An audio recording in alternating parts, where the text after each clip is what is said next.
Muy bien, si recordáis el último mensaje que traje en el libro de los Hechos, capítulo 27, tratamos acerca del naufragio. Aquí en este mapa, ya lo he mencionado, salen todos los viajes de la Puerta de los que tenemos registro. Tenemos registro en las escrituras de 3 viajes misioneros y un 4.º viaje, que es el viaje a Roma como prisionero. Y después, según dicen algunos comentaristas, Pablo salió por un tiempo, estuvo en libertad, hizo algún otro viaje, después volvió a ser apresado y luego ya murió, ¿no? Entonces, el último viaje que estamos viendo es este viaje a Roma, que era para como él había apelado a César, delante de los judíos, viendo que corría peligro su vida y teniendo esa herramienta que tenía, porque él era ciudadano romano, entonces tenía él esa herramienta y la aprovechó, la usó, apeló a César. Y por eso él fue apresado en Jerusalén, recordáis, y estuvo 2 años preso aquí en Cesarea. Ahí estuvo 2 años prisionero hasta que hubo un cambio del gobernador. Y entonces el nuevo gobernador, Porcio Festo, volvió a tratar su caso y ahí es donde Pablo apeló a César y Festo pues decidió: a César has apelado, a César irás.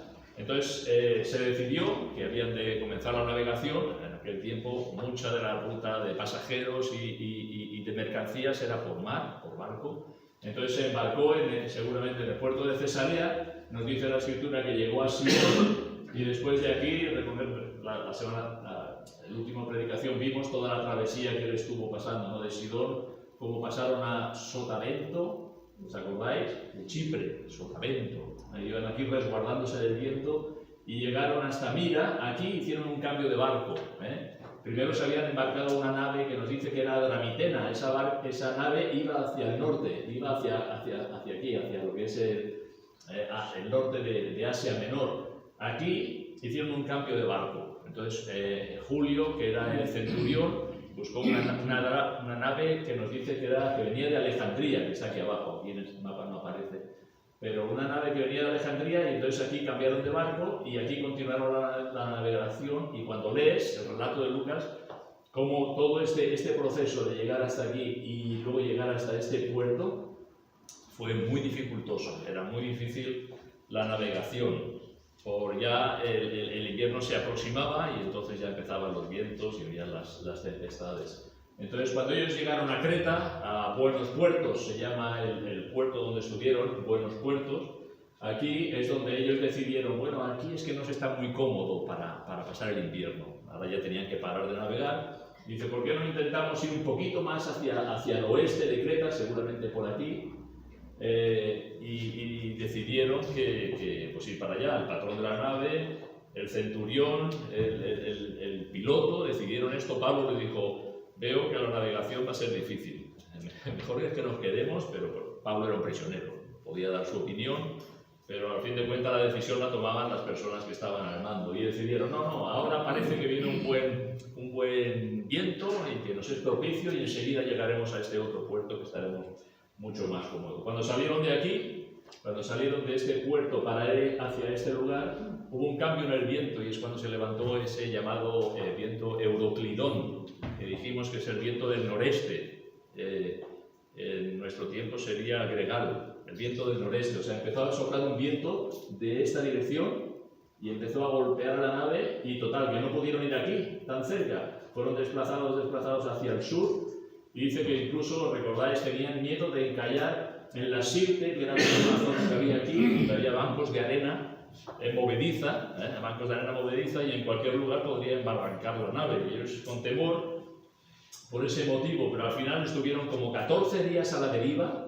Todo esto, pues estuvieron como 14 días a la deriva hasta que llegaron a Malta.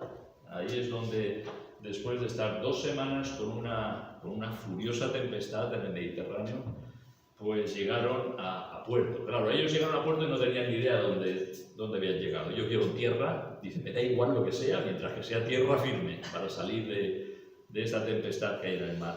Y entonces es cuando entramos en el capítulo 28. Y entonces voy a ir leyendo varias porciones de este capítulo, vamos a ir viendo un poquito la historia, y luego también hay cosas que podemos aprender nosotros, que son de enseñanza para nuestras vidas. Entonces vamos a ver en primer lugar el versículo 1, dice, estando ya a salvo supimos que la isla se llamaba Malta. Ahora, ya sabemos dónde estamos, en Malta. Seguramente los marineros habían pasado cientos de veces por allá, pero en el medio de la tempestad y de la tormenta no sabían dónde estaban, hasta que llegaron a tierra y dice, entonces supimos que la isla se llamaba Malta. El origen, la etimología de la palabra Malta tiene dos posibles significados. Uno es dulce como la miel, y esto es debido a la calidad de la miel que se producían las abejas en Malta, ¿vale? O sea, Malta puede tener el significado dulce como la miel. Otro significado es refugio, debido a la gran cantidad de bahías y ensenadas en el litoral de la isla. Y en caso de tormenta, pues tú llegas a un lugar donde todo es roca, pues es difícil que puedas llegar a tierra a salvo, porque allí te hace picadillo las olas, ¿no? Pero esta Malta, pues tenía muchas bahías y ensenadas y era posible pues llegar más fácilmente. Si este es el significado, pues le viene al dedillo, ¿no? Porque realmente fue un refugio que ellos encontraron. Por fin lograron salir del mar, y ya sabemos cómo salieron, algunos nadando, algunos agarrados a tablas de la nave, algunos como pudieron. De cualquier manera, la cosa era llegar a tierra firme. Y entonces una vez llegaron allí, ellos se sintieron seguros, hallaron refugio, como digo, en ese lugar, en la isla de Malta. Versículo 2 dice que fueron recibidos muy bien, dice, los naturales nos trataron con no poca humanidad, porque encendieron un fuego, nos recibieron a todos a causa de la lluvia que caía y del frío. Así que vemos que fueron recibidos con calidez de los lugareños, ¿verdad? Los recibieron. Posiblemente habían estado viendo aquella embarcación azotada en medio del mar en aquella tempestad, subiendo y bajando, siendo golpeada por las olas y por las rocas. Seguramente eran espectadores, digo, fíjate, pero claro, ¿qué haces? ¿Cómo les puedo ayudar? Al final tuvieron que salir como pudieron y entonces los recibieron con calidez, como dice aquí, nos expresa Lucas, con no poca humanidad. Qué bueno, ¿verdad? El recibir un poco de calor en medio de esa tormenta, en medio de ese frío, estarían todos empapados de arriba abajo, y entonces el recibir ese recibimiento con calidez, que encienden una hoguera, pues seguramente pues fue una bendición. Recordemos que la navegación sería precisamente por estas fechas, o sea, el naufragio a finales de octubre o noviembre, era por estas fechas. ¿Por qué? Vimos en el capítulo anterior como Pablo dijo que era complicada, peligrosa la navegación, porque ya había pasado el ayuno. El ayuno es la festividad del Yom Kippur, el día de la expiación, que acaba de pasar ahora también, hace unos días, en las festividades judías. O sea, era después de aquella fecha, que era el año 59, era el 5 de octubre, o sea, era posterior, como digo, mediados de octubre, noviembre, por ahí andaría. Y el mar seguramente está frío. Seguramente darse un chapuzón ahora, tiene que estar fría el agua. Y encima, en medio de una tormenta que estarían todos empapados y que habían estado tanto tiempo sin comer, ¿os acordáis que Pablo animó para que las personas comieran? Porque Dios le había revelado que ninguno iba a perecer, a pesar de que todo iba a perderse, la embarcación y el cargamento, todo lo que llevaban. Pero fueron recibidos con no poca humanidad. Los malteses los recogieron y encendieron el fuego. Versículo 3 al 6 dice, entonces habiendo recogido Pablo algunas ramas, las echó al fuego, y una víbora, huyendo del calor, se le prendió de la mano. Cuando los naturales vieron la víbora colgando de su mano, se decían unos a otros, ciertamente este hombre es homicida, a quien escapado del mar la justicia no deja vivir. Pero él, sacudiendo la víbora en el fuego, ningún daño padeció. Ellos estaban esperando que él se hinchase o cayese muerto de repente, mas habiendo esperado mucho y viendo que ningún mal le venía, cambiaron de parecer y dijeron que era un dios. Vaya situación, ¿no? Tenemos al apóstol Pablo pues ayudando. Había un fuego y el fuego, si no le echas leña, como nos pasaba ayer en el campamento, si no pones leña al fuego, el fuego se apaga. Pues Pablo salió a recoger ramas y a aportar, ¿verdad?, para que aquel fuego continuara ardiendo y calentándose. Y entre las ramas, pues Pablo cogió alguna donde había una víbora, nos dice, que posiblemente al sentir el calor del fuego, ¡buah!, saltó y mordió a Pablo en la mano, ¿no?, huyendo del fuego. Esta víbora seguramente estaba letargada por el frío y, como digo, al sentir el calor, pues se prendió de la mano de Pablo. Los lugareños, viendo lo que había sucedido, dijeron: este hombre, los dioses lo persiguen. No ha muerto en el naufragio, pero este hombre algo ha hecho. Porque el que le muerde una víbora ahora va a morir, se va a hinchar, el veneno va a hacer reacción en su cuerpo y además pensaban, dice, este hombre tiene que ser homicida, ¿no? Algo habrá hecho. Dice, ciertamente este hombre es homicida, dice en el versículo 4, a quien escapado del mar la justicia no deja vivir. Algo habrá hecho. A veces tenemos ese pensamiento, cuando le pasa una desgracia a alguien, decimos, algo habrá hecho. Para que le pase eso, algo habrá hecho. Pues esto es lo que pensaban estos hombres, que evidentemente creían en muchos dioses, venían del paganismo, ¿no? Entonces vemos que esperaron a ver si Pablo se hinchaba o si había alguna reacción en él, y viendo que no había nada, que no sucedía nada, que ningún mal le acontecía, dice que al ver que no ocurría nada, dice, cambiaron de parecer. Y ahora pensaron que era un dios. ¿Os dais cuenta? O sea, la mente del paganismo era, esto es un homicida porque algo ha hecho para que le pique una víbora. No le pasa nada, dice, pues tiene que ser un dios. La superstición dentro de la mentalidad del paganismo, ¿no?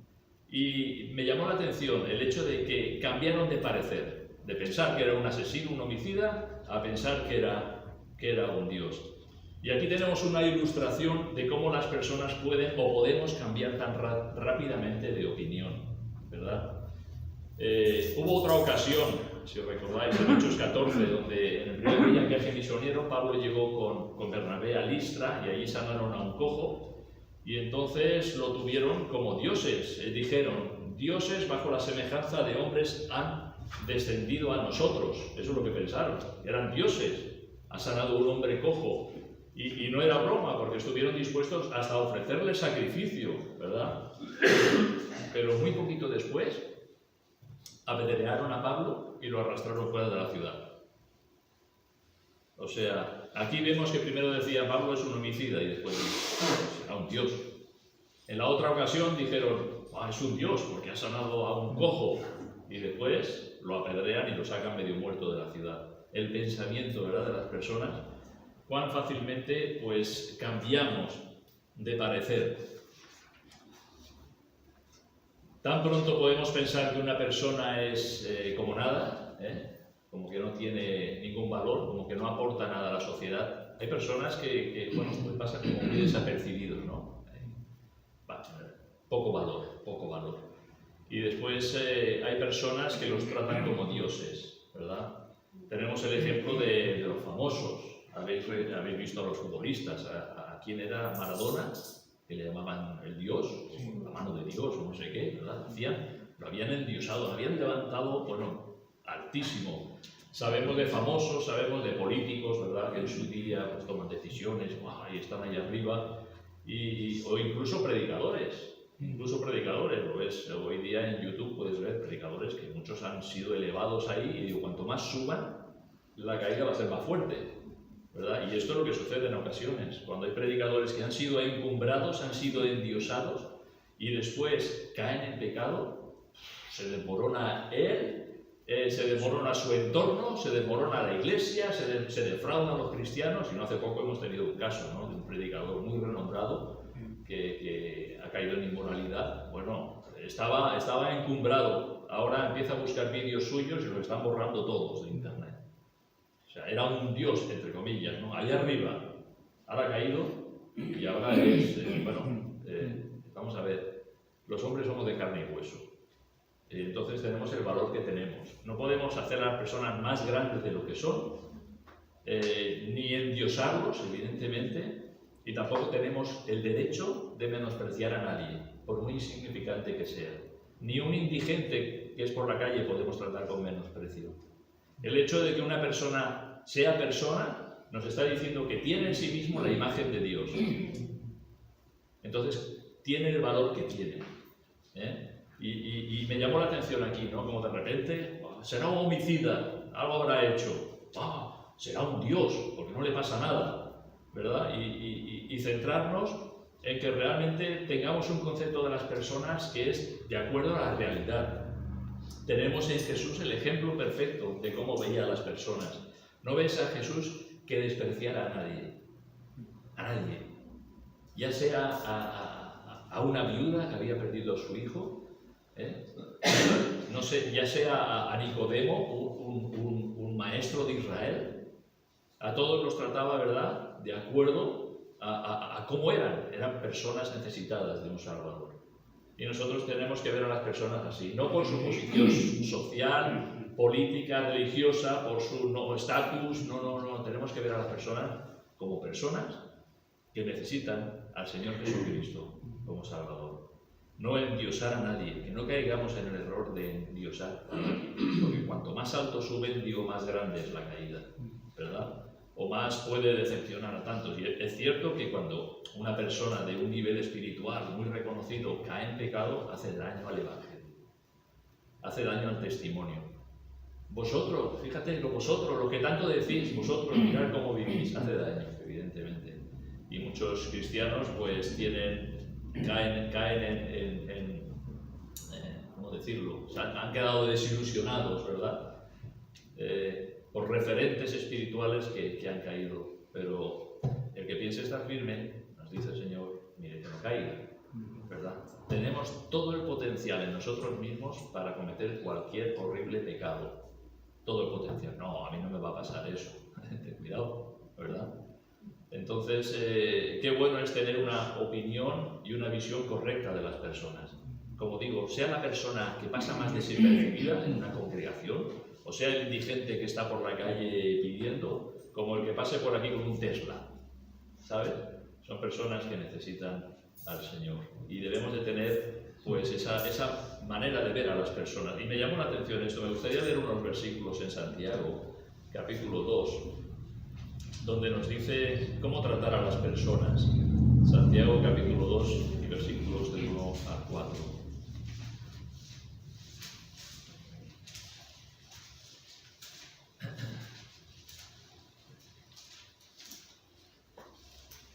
Santiago capítulo 2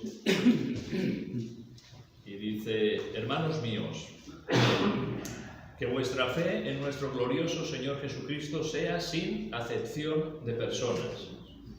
Porque si en vuestra congregación entra un hombre con anillo de oro y con ropa espléndida, y también entra un pobre con vestido andrajoso, y miráis con agrado al que trae la ropa espléndida y le decís: siéntate tú aquí en buen lugar, y decís al pobre: estate tú allí en pie, o siéntate aquí bajo mi estrado, ¿no hacéis distinción entre vosotros mismos y venís a ser jueces con malos pensamientos? Como lo dice aquí claramente. Y versículo 8 y 9 también. Si en verdad cumplís la ley real, conforme a la Escritura, amarás a tu prójimo como a ti mismo, bien hacéis. Pero si hacéis acepción de personas, cometéis pecado y quedáis convictos por la ley como transgresores. Así que lo vemos claramente aquí, ¿verdad? En esta epístola de Santiago. Tener cuidado de no hacer acepción de personas. No hagas dioses de nadie y no pienses que nadie tiene menos valor que tú incluso o que otros, ¿verdad? Tener un concepto adecuado, una visión correcta de las personas. También, de hecho, Pablo en Romanos capítulo 13, que dice, hablando de uno mismo, digo pues, por la gracia que me es dada a cada cual que está entre vosotros, que ninguno tenga más alto concepto de sí que el que debe tener, sino que piense de sí con cordura. O sea, hablando de uno mismo, no te creas que eres más importante que el de al lado tuyo.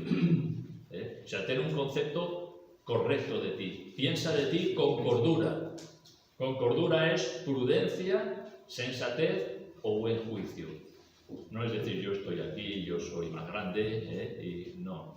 Es pensar con cordura, es tener prudencia, sensatez y buen juicio. No somos más que los demás.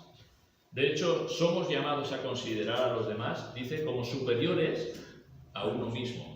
Y eso lo leemos en Filipenses 2:3. Considerar a los demás como superiores a uno mismo. Esto nos ayuda, ¿sabéis a qué? A tener un corazón humilde. Esto nos ayuda a tener un corazón humilde. Yo no estoy aquí para que me sirvan, yo estoy aquí para servir. Y si todos tenemos este pensamiento, que de hecho es el ejemplo que tenemos en el Señor Jesucristo, ¿verdad? Quien dejó su gloria, quien vino a este mundo y fue siervo, ¿verdad? Y él lavó los pies de sus discípulos. Yo no he llegado a lavar los pies de nadie, pero Jesús lavó los pies de sus discípulos. Entonces, tener un pensamiento adecuado de nosotros mismos, considerar a los demás como superiores y tener un concepto correcto de las personas. Y me llamó la atención, como digo aquí en el caso de Pablo.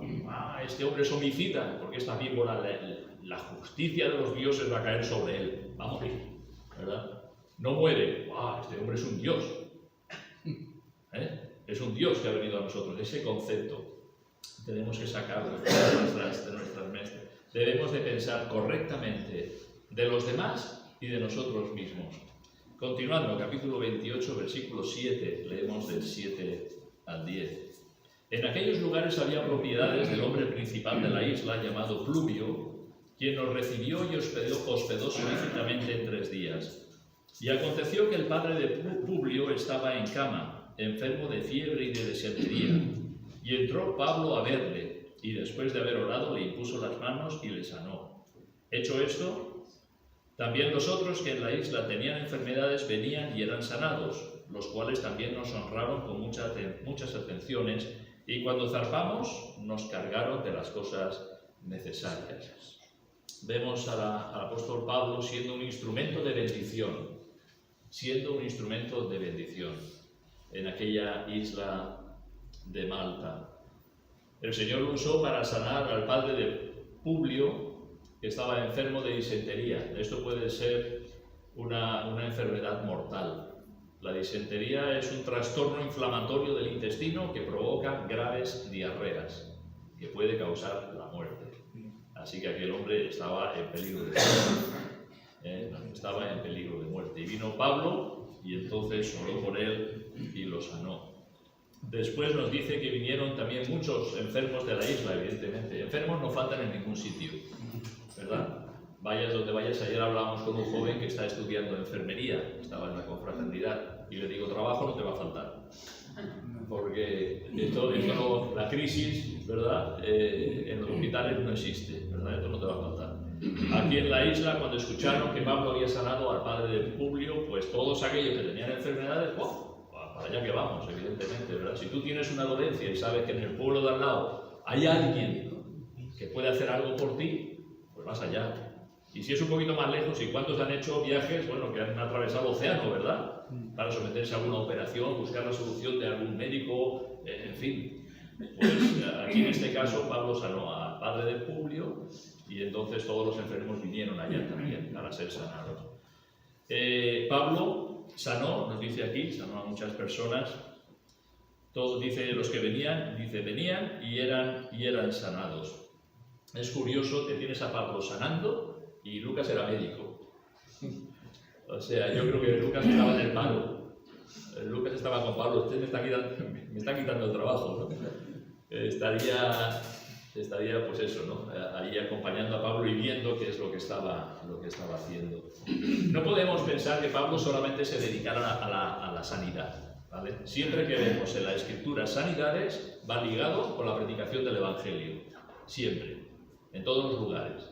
Cuando hay sanidades, hay predicación del Evangelio. Porque los milagros eran para reforzar el mensaje del Evangelio, para mostrar que realmente el mensaje que se traía provenía de Dios.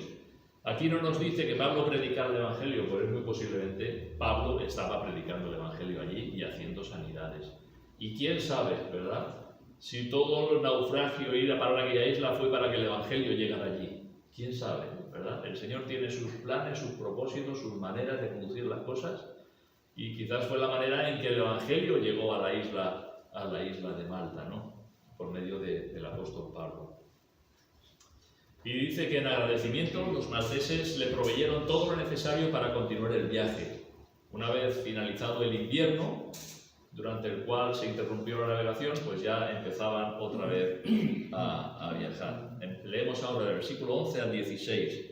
Pasados 3 meses, o sea, estuvieron 3 meses en Malta, nos hicimos a la vela en una nave alejandrina. ¿Cómo era la nave que había naufragado?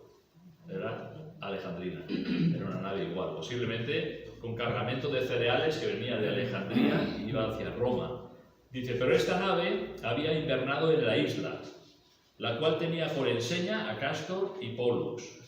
Y llegados a Siracusa estuvimos allí 3 días. De allí costeando alrededor llegamos a Regio y otro día después, soplando el viento sur, llegamos al segundo día a Puteoli, donde habiendo hallado hermanos nos rogaron que nos quedásemos con ellos 7 días.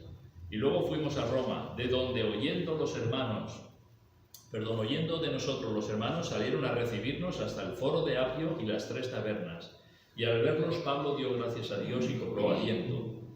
Cuando llegamos a Roma, el centurión entregó los presos al prefecto militar, pero a Pablo se le permitió vivir aparte con un soldado que le custodiase. Así que después de 3 meses de estar en la isla de Malta, esperando a que pasara el invierno, el tiempo donde la navegación se interrumpía, pues dice que nos hicimos a la vela. Como ya he mencionado, cogieron una nave alejandrina que había pasado el invierno en la isla de Malta y dice que tenía por enseña, nos dice, a Cástor y Pólux. Y cuando lees esto te suena a Asterix y Obelix, ¿no? Cástor y Pólux. ¿Quién era Cástor y Pólux, verdad? Es muy posible que la enseña fuese el mascarón de proa. El mascarón de proa es una figura tallada de madera que se ponía en la proa, en la punta del barco, en los barcos antiguos. Y si buscas imágenes en Google, el mascarón de proa de los barcos, ves en la punta delante, pues igual tenían o un león, o la figura de una mujer, o alguien, he visto alguien haciendo así, mirando hacia el horizonte, o tenían algún dragón, o tenían, bueno, en este caso tenían a Cástor y Pólux, como mascarón de proa en el barco, con figuras talladas. Cástor y Pólux son figuras de la mitología griega y romana y son considerados como los hijos gemelos de Zeus o Júpiter. O sea, llevaban allí delante del barco como los hijos de los dioses, ¿verdad? De hecho, los marineros paganos creían en ellos como dioses patrones de los marineros, que los protegían de los peligros del mar. Bueno, de hecho, esto ha existido y existe hasta nuestros días. Te vas a las costas de Galicia y tienes la virgencita de no sé qué, o de no sé cuánto, que son patrones, ¿verdad? O protectores de los peligros en el mar. Pues en aquel tiempo tenían a este Cástor y Pólux como hijos de los dioses y creyendo que ellos eran los protectores, ¿verdad? Los protegían de los peligros del mar. Y imagínate, pues, nos llama la atención que Lucas nos lo describa de esa manera, ¿no? Tenía por enseña a Cástor y Pólux. Seguramente cuando fueron a coger el barco vieron allí todo eso y fíjate, ¿no? Que eran obras de arte, verdaderamente eran obras de arte, allí puestas como en la proa, digo, de los barcos. Zarparon de Malta y entonces nos dice que al día siguiente llegaron a Siracusa, salieron de Malta y llegaron aquí a Siracusa. Esta es la isla italiana de Sicilia. Llegaron a Siracusa, hicieron esta travesía. Y luego continúa diciéndonos, estuvimos allí 3 días, de allí costeando alrededor llegamos a Regio. Regio ya está lo que es en la punta de la bota, aquí casi que no se ve, pero aquí Regio, aquí hay mar, aquí en medio hay mar. Es el estrecho de Mesina. El estrecho de Mesina, que tiene una distancia de unos 3 kilómetros. 3 kilómetros de distancia el estrecho de Mesina. Supongo que tenía que ser un buen piloto para pasar allí. El estrecho de Gibraltar creo que tiene 13 kilómetros de ancho. 13 kilómetros. Se ve. O sea, tú pues, estás aquí, o sea, estás en la parte de España y puedes ver África. Lo ves allí. Yo lo he visto cuando hice la mili, estuve por la zona de Algeciras y tal. O sea, ves 13 kilómetros, ves tierra. Y seguramente Ángel ha estado por allá también, ¿verdad? Más abajo. Más abajo todavía, más lejos, ¿no? Entonces, el estrecho de Mesina era mucho más estrecho, eran 3 kilómetros. En la parte más estrecha eran 3 kilómetros. Entonces nos dice que llegaron a Puteoli, que está como a 290 kilómetros más al norte. Aquí parece ser que pillaron un buen viento y en poco tiempo hicieron ¡wow! Y llegaron a Puteoli, unos 290 kilómetros más al norte. Nos dice que el viento les era favorable. Allí estuvieron 7 días y pudieron reunirse con varios hermanos. Puteoli está en la bahía de Nápoles, o sea, ahí donde está Puteoli está la bahía de Nápoles, lo que es actualmente en Nápoles. Y los creyentes de Roma, es lo que nos dice aquí en el versículo 15, dice, de donde oyendo de nosotros los hermanos que estaban en Roma, oyendo que Pablo venía hacia Roma, dice, salieron a recibirnos, y menciona hasta el foro de Apio o las 3 tabernas, también las tenemos aquí. ¿Lo ves? El foro de Apio está aquí, las 3 tabernas, y allá está Roma. Posiblemente el viaje de Pablo de Puteoli a Roma fue por tierra. Y entonces los hermanos, oyendo que Pablo venía, salieron a recibirle. Esto era una costumbre. Podemos recordar cuando Jacob regresaba, ¿qué es lo que hizo Esaú? Salió a recibirle. Vino cabalgando, que pensaba, dice, este me viene y me va a matar. Salió a recibirle. O sea, cuando sabes que alguien viene, pues era costumbre salir a recibirle. Viene tal persona y viene por tal camino, pues voy a recibirle. Eso quiere decir que la distancia de Roma hasta el foro de Apio eran, creo que eran 70 kilómetros, leí. 70 kilómetros desde Roma al foro de Apio. Y hasta las 3 tabernas, que está un poquito más al norte, eran 55 kilómetros. Así que los hermanos de Roma, que conocían a Pablo, pues tenían ganas de verlo, salieron a recibirlo y se pegaron una buena caminata para ir a recibirlo. Podemos ver en el último capítulo de Romanos, cuando Pablo escribe, esto pasó 4 años antes. Pablo escribió a los romanos desde Corinto, 4 años antes de este acontecimiento. Y allí ves que menciona, saluda a Rufo, saluda a Tal y Flegonte y Hermógenes, y menciona nombres. En Roma eran hermanos que conocían a Pablo. Y oyendo que él venía, pues salieron a recibirle, hicieron este viaje para darle la bienvenida. Pero sobre todo lo que me llama la atención de este versículo 15, dice, al final, dice, y al verlos, Pablo dio gracias a Dios y cobró aliento. Este cobró aliento me llamó la atención, ¿verdad?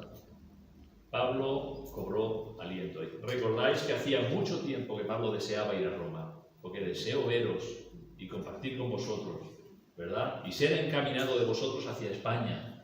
Entonces, por mucho tiempo, dice, muchas veces me he propuesto ir a vosotros, pero he sido estorbado. Bueno, llegó el día donde Pablo estaba viendo a los hermanos allí, que ya venían a recibirle. ¿Y qué es lo que pasó? Cobró aliento.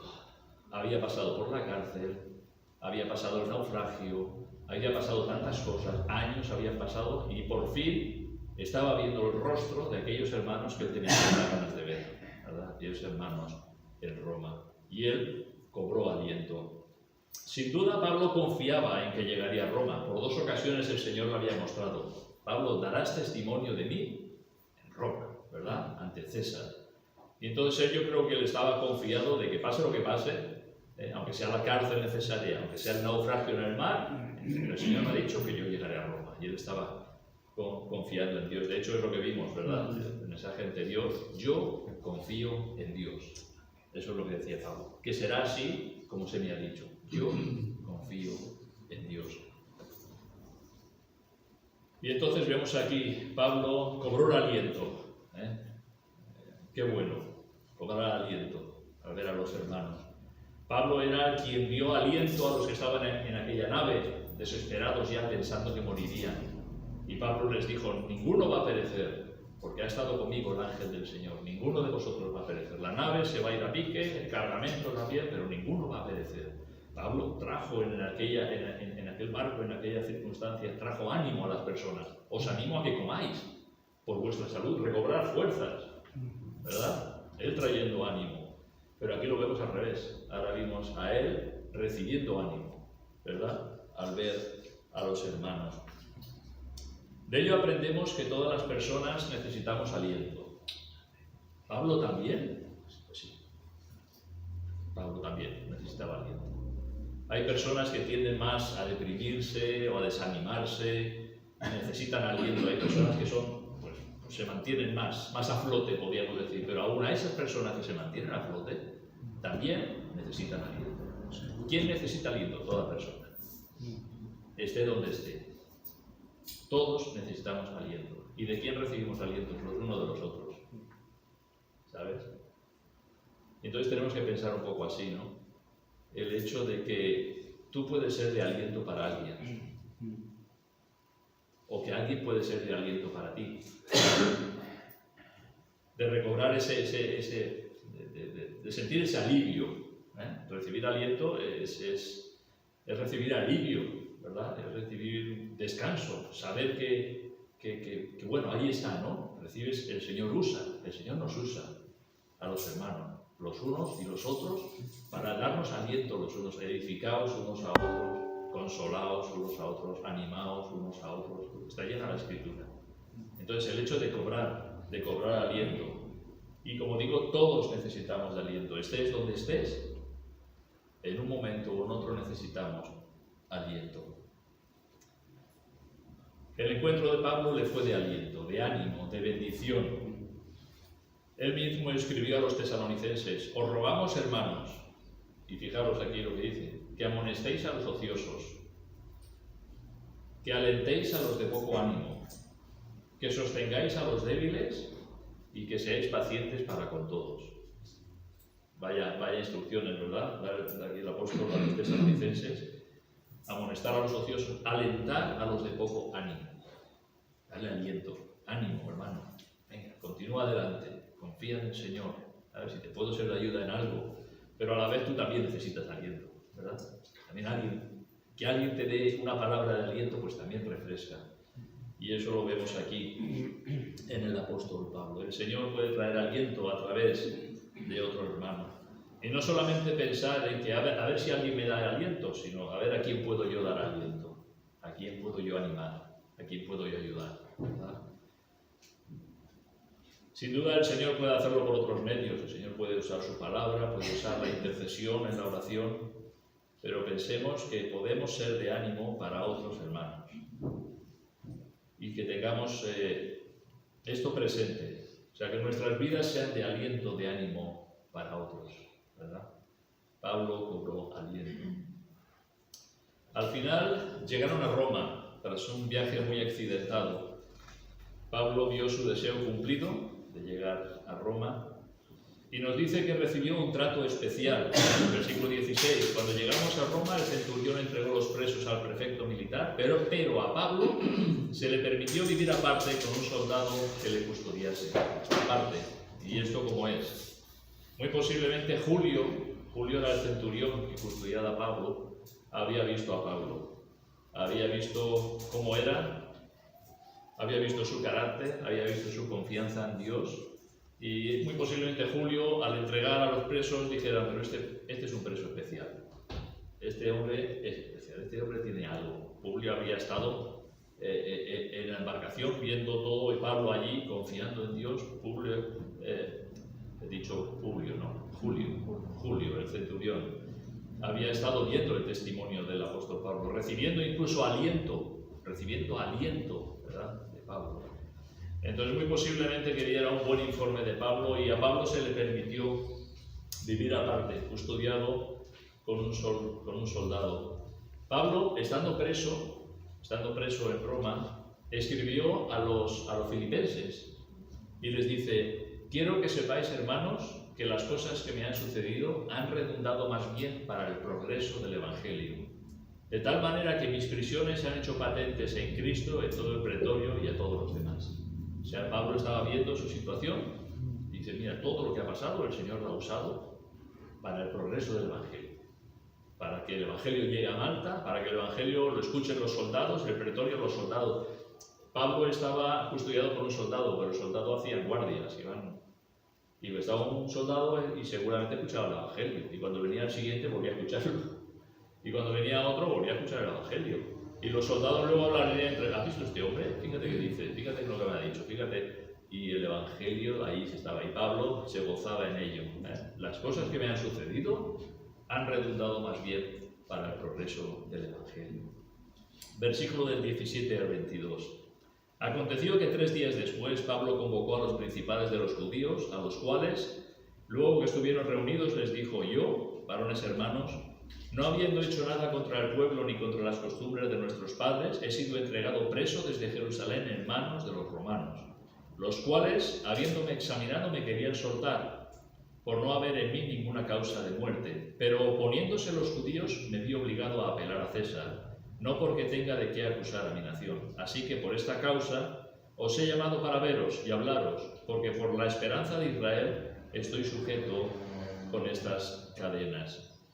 Entonces ellos le dijeron: nosotros ni hemos recibido de Judea cartas acerca de ti, ni ha venido alguno de los hermanos que haya denunciado o hablado algún mal de ti. Y versículo 22, pero querríamos oír de ti lo que piensas, porque de esta secta nos es notorio que todas partes se habla contra ella. Vale. Cuando Pablo llegaba a una ciudad, ¿qué es lo primero que hacía? Visitar una sinagoga. Allí donde iba, buscaba una sinagoga. Estaba preso. Aquí Pablo no podía ir a la sinagoga. Entonces dice: ¿qué hago? Dice: pues me traigo la sinagoga aquí. Entonces Pablo convocó, nos dice, ¿verdad? Convocó a los principales de los judíos. Me traigo a los principales de los judíos aquí, que vengan a verme. Seguramente envió a alguien: oye, ves a buscar a los principales de los judíos y diles que vengan, que quiero hablar con ellos, tengo algo importante que decirles. Así que como él no pudo ir a la sinagoga, pues se trajo la sinagoga a su casa.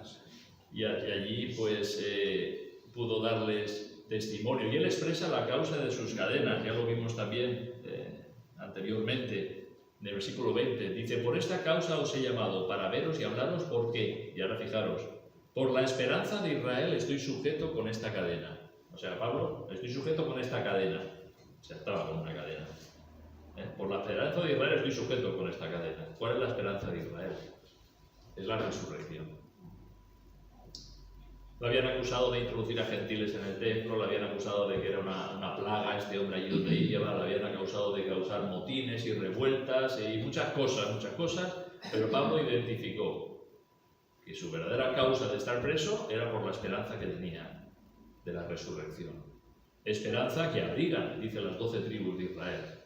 Él fue testigo de la resurrección de Cristo. O mejor dicho, él fue testigo del Cristo resucitado. Cuando el Señor se le apareció camino a Damasco, él vio las primicias de la resurrección. Y la resurrección, ver al Cristo resucitado, es lo que marcó su vida. Y desde entonces dijo: Señor, ¿qué quieres que yo haga? Y donde quiera que iba, ¿qué hablaba? De Jesús de Nazaret, quien murió y resucitó, ¿verdad? Por la esperanza de Israel. Es por esto que sufrió estas cadenas. Él había sido, como digo, testigo del Cristo resucitado. Las primicias de la resurrección, ¿verdad? Cuando habla de la resurrección dice: Cristo es las primicias, luego los que son de Cristo. Y esa es la confianza que tenemos todos los cristianos, ¿verdad? De que un día el Señor dice: los muertos en Cristo resucitarán primero. Cristo las primicias, pero así como Cristo resucitó, todos los que han muerto en Cristo resucitarán también, ¿verdad? Esa esperanza de la resurrección. Y él, habiendo hablado con ellos, y fíjate qué bueno cuando decían, querríamos oír de ti lo que piensas, en el versículo 22. Qué buena oportunidad, ¿verdad? Los principales de la sinagoga escuchan a Pablo y dicen: pero querríamos oír de ti lo que piensas. Dinos qué piensas. Porque de esta secta, claro, la secta de los nazarenos, ¿verdad? Jesús de Nazaret, los nazarenos, los del camino. En todos lugares se habla de ella. Queremos saber de ti lo que piensas. Y entonces, pues quedaron un día para poder hablar acerca del tema. Y supongo que Pablo estaría, pues, contento, ¿verdad?, de esa oportunidad. Versículo 23 y 24. Y habiéndoles señalado un día, vinieron a él muchos a la posada, a los cuales les declaraba y les testificaba el reino de Dios desde la mañana hasta la tarde, persuadiéndoles acerca de Jesús, tanto por la ley de Moisés como por los profetas. Y algunos asentían a lo que se decía, pero otros no creían. Esto siempre pasa. Cuando hablas del Evangelio, alguno es posible que diga: pues es posible, pues es verdad, pues. Pero dice: algunos no creían. Y ahí se crea una división, y es lo que pasó aquí con los judíos. Llegó el día donde Pablo expuso ante ellos la evidencia de que Jesús de Nazaret era el Mesías, el ungido del Señor. Y me encantaría poder escuchar a Pablo, viendo cómo defendía sus argumentos, teniendo como base, nos dice, la ley de Moisés y los profetas. Nosotros lo tenemos muy fácil, porque hablamos de Jesús con el Nuevo Testamento. Tenemos el Nuevo Testamento, vas al Evangelio de Juan, vas aquí, ves Jesús, que murió, que resucitó, pero él estaba usando como argumentos el Antiguo Testamento. La ley de Moisés y los profetas. Nosotros estamos pez en ello. Si yo tengo que presentar el Evangelio con el Antiguo Testamento, estoy pez.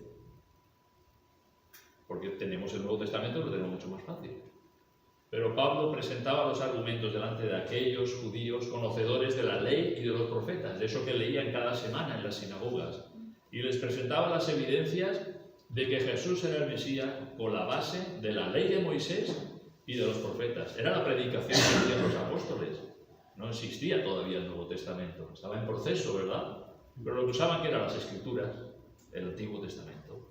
Y así hablaban, como dijo el profeta Isaías, tal, como dijo el profeta tal, como dijo Moisés en la ley, y tomando, ¿verdad? Tomando de la evidencia del Antiguo Testamento presentaban a aquellos judíos, principales de los judíos, la evidencia de que Jesús verdaderamente era el Mesías. Dar el Evangelio es presentar con argumentos que apelan al intelecto. El Evangelio, y perdona que lo vuelva a decir, no es musiquita que va sonando mientras uno habla y las luces que se encienden y se apagan. Y si quieres ganar a Jesús, levanta tu mano, hasta todo el clima, todo. No, el Evangelio no es eso. Eso juegan con los sentimientos de las personas, juegan con las emociones de las personas. El Evangelio siempre apela con argumentos al intelecto de las personas. Fíjate lo que dice aquí. Como dijo el profeta tal, ¿verdad? Entonces, así es el Evangelio. Nosotros tenemos que usar el Evangelio apelando al intelecto de las personas, a que puedan comprender, que puedan entender, darles luz por medio de la palabra de Dios acerca de lo que es el Evangelio. La fe es por el oír, y el oír por la palabra de Dios. Versículo 23, cuando dice al final, persuadiéndoles acerca de Jesús, tanto por la ley de Moisés como por los profetas. Y esta palabra también me llamó la atención, persuadiéndoles. El Evangelio es esto. El Evangelio es una invitación a las personas por medio de argumentos. No es, ¿por qué no aceptas a Jesús? Y ya está, ¿no? No, es mucho más. Es decir, ¿quién es Jesús? Es el Hijo de Dios, que se encarnó, que vivió sin pecados, que cumplió la ley, que llegó a la cruz por nosotros, que se ofreció a sí mismo. Todo eso ¿a dónde apela? Apela al intelecto, para que las personas comprendan verdaderamente cuál ha sido la obra de la cruz, la obra del Calvario. Entonces, por medio de esos argumentos, persuades. ¿Qué significa persuadir? Invitas, convencer, exhortar, animar. ¿Por qué no crees? ¿Por qué no aceptas a Jesús como tu Salvador? ¿Por qué no lo tomas como tu Señor y Salvador? Persuades, animas. No es presentar el Evangelio y... No, hay un llamado que significa, o que busca una respuesta de las personas. Sabemos que muchos van a hacer como aquellos judíos, que no creían y negaban. A mí déjame de tontería, pamplina, te han comido el coco, ¿verdad? Pero el Señor en su gracia siempre tiene a alguien que dices, pues a lo mejor tiene verdad, a lo mejor es cierto lo que está diciendo. Porque el Evangelio es lógico, no es algo ilógico. El Evangelio es algo lógico, entendible. Y puedes ver el proceso del amor de Dios por medio de las Escrituras. En el Antiguo Testamento con ese Mesías prometido y en el Nuevo Testamento con ese Mesías que ya vino y cumplió la obra de la redención. Y entonces viene ese convencer, que no podemos convencer humanamente a las personas. Eso ya lo sabemos. Sabemos que el Señor tiene que obrar en el corazón, ¿verdad? Pero nuestra labor, ¿recordáis cuando Pablo predicó, verdad? En Pentecostés. Que le decían, ¿y qué haremos cuando dijo, vosotros habéis matado al Santo, ¿no? Al Hijo de Dios? ¿Y qué haremos? Dice, arrepentíos y convertiros, y serán borrados vuestros pecados. ¿Qué es lo que tenéis? Arrepiéntete y cree. Ven al Señor, entrega tu vida a Él. Persuadir, ¿qué es? Persuadir es eso. Pero no con emociones, sino con argumentos, apelando que realmente el Señor se ha manifestado de una forma clara en las Escrituras. Dice, fíjate si se ha manifestado de una manera clara, que solamente con la creación el Señor dice, de modo que no tienen excusa. Aquellos que rechazan a Dios, solamente con la creación, dicen, no tienen excusa. Es que Señor, yo no sabía que... ¿Tienes excusa? Porque las cosas invisibles de Dios, su eterno poder y deidad, se hacen claramente visibles desde la creación del mundo, siendo entendido por medio de las cosas hechas. Con un pajarito, con una flor, con una montaña, con una puesta de sol, con una salida de sol, con una tormenta, todo eso te habla de un creador. Y Dios dice, no tienes excusa, porque eso lo has visto todos los días. Todos los días. Así que cuando presentas el Evangelio, ¿quién puede entrar? ¿Quién puede excusarse delante de Dios? Ah, que Señor, yo no lo sabía. No. El Señor no se ha dejado a sí mismo sin testimonio. Y el Señor nos usa a nosotros hoy día para hablar del Evangelio a las personas, para tratar de persuadir. ¿Por qué no vienes al Señor? ¿Por qué no entregas tu vida a Él? ¿Por qué no te arrepientes? ¿Por qué no te conviertes? ¿Qué es convertir? Es un cambio, es una transformación. ¿Por qué no, en lugar de caminar de espaldas a Dios, te vuelves hacia Él y lo buscas? Persuadir a las personas, ¿verdad? Y me llamó la atención aquí, Pablo, aquellos judíos, persuadiéndoles, ¿verdad?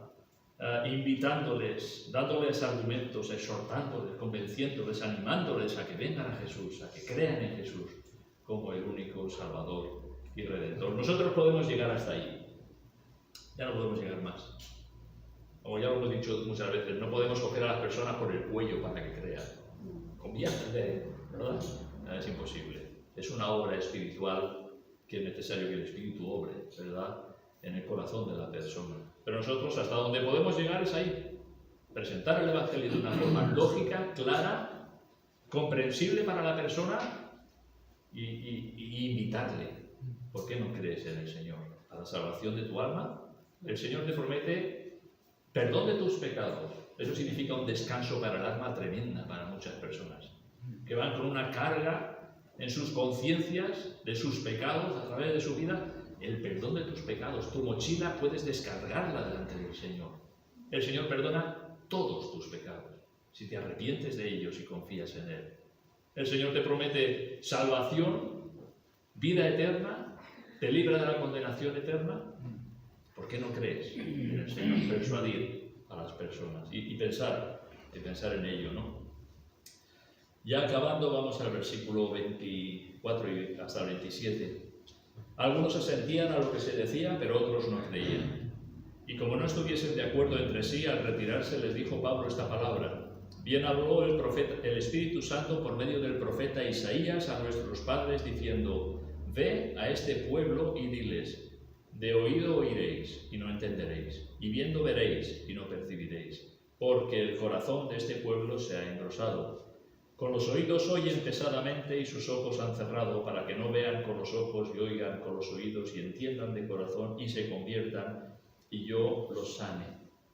El problema no estaba en sus ojos, el problema no estaba en sus oídos, el problema estaba en sus corazones. Versículo 27, porque el corazón de este pueblo se ha engrosado. Cuando el corazón se engrosa, se engruesa, necesita mucho más esfuerzo para bombear la sangre. Cuando hablan de la hipertrofia cardíaca o algo así, es que el corazón se desarrolla más y tiene más dificultad, ¿verdad?, en bombear la sangre. El corazón de este pueblo, y no su corazón físico, sino, ¿verdad?, su espíritu, su alma, dice, se ha engrosado. El problema estaba en el corazón, no en los ojos o en los oídos, porque ellos estaban viendo a Pablo y escuchando lo que decía, pero el problema no estaba. Viendo no veis y oyendo no entendéis. ¿Por qué? Porque vuestros corazones se han engrosado, ¿verdad?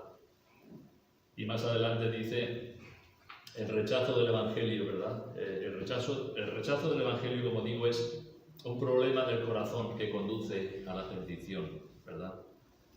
No se convierten, como dice al final del versículo 27, y no son salvos, no son sanos, ¿verdad?